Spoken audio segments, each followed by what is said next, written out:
ચાઇનામાં કેવું કે તમારું કશું બી આઈટમ છે એ તમને વેચીએ ઓનલાઈન તો એ રીતે એટલા બધા ફોન લગાયા હોય ને આગળ તે વિડીયો પડ્યો તારી પાસે? હા પડ્યો છે.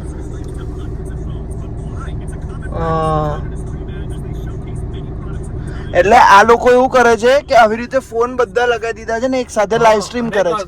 કોઈ બી આઈટમ તમે એક વેચે કેટલા લોકોને સેલ આઉટ કરે છે. અને આમાં તો મને તો એવું લાગે છે કે કેટલા ડિફરન્ટ એકાઉન્ટ હશે. કેટલા એકાઉન્ટ હશે ફોનમાંથી આટલા બધા ફોનમાંથી અલગ અલગ તો કરે તો કેટલું બધું માર્કેટિંગ થયું.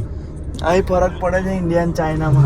પણ આ વસ્તુ લાઈવ સ્ટ્રીમિંગ શોપિંગ વાળું છે ને એ તો ઇન્ડિયામાં આવશે. હા હું કહેતો હતો ને ટિકટોક વાળું જો કહેતો તો એ જ વાળું ને ટિકટોક બી આવી ગયું.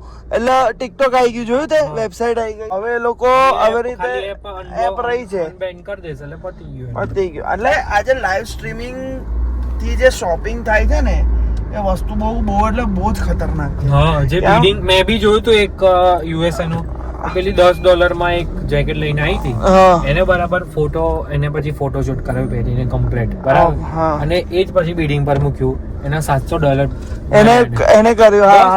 $700 $10 માં એને પ્રોડક્ટ બાય કરીને $700 માં એને સેલ કરી. એટલે આજે લાઈવ સ્ટ્રીમિંગ વાળું બી છે ને એ પણ એક ફ્યુચર છે ઇન્ડિયાનું.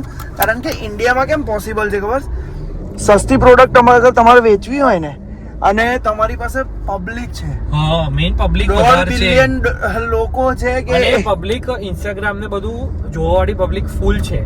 કે જ્યારથી તમે વિચાર કે તું જીઓ ફ્રી થયું બરાબર બધા નેટવર્ક વાળાએ ભાવ ઓછો કરી દીધો તો એના લીધે પબ્લિક આજે યુટ્યુબ પર ઇન્સ્ટાગ્રામ પર એટલી બધી પબ્લિક હદ પાર વગરની છે ને કે જે આ વસ્તુ કરે છે. પણ લાઈવ સ્ટ્રીમ જ્યારે આવશે ને ત્યારે પબ્લિક ને મજા પડી જાય. કારણ કે તને કેવી ફિલિંગ આવે ખબર છે કે તું ઓનલાઈન પણ છે ઓનલાઈન શોપિંગ પણ કરે છે અને જોડે શું કહેવાય કે ત્યાં શોપમાં ફરતા ને કે લોકો એવું કેવું કરે ખબર લાઈવ સ્ટ્રીમમાં કે આટલા વાગે અમે ઓનલાઈન આવીશું એટલે અમારી દુકાન આટલા વાગે ખુલશે આ દિવસે. અરે તું રેડી હોય કે આ ટાઈમે મારે જોવાનું છે કે મને ગમે છે તે પ્રમાણે મને ખાલી યાદ રાખો કે આ પ્રોડક્ટ નેમ છે તે તું ત્યાં કહી દે.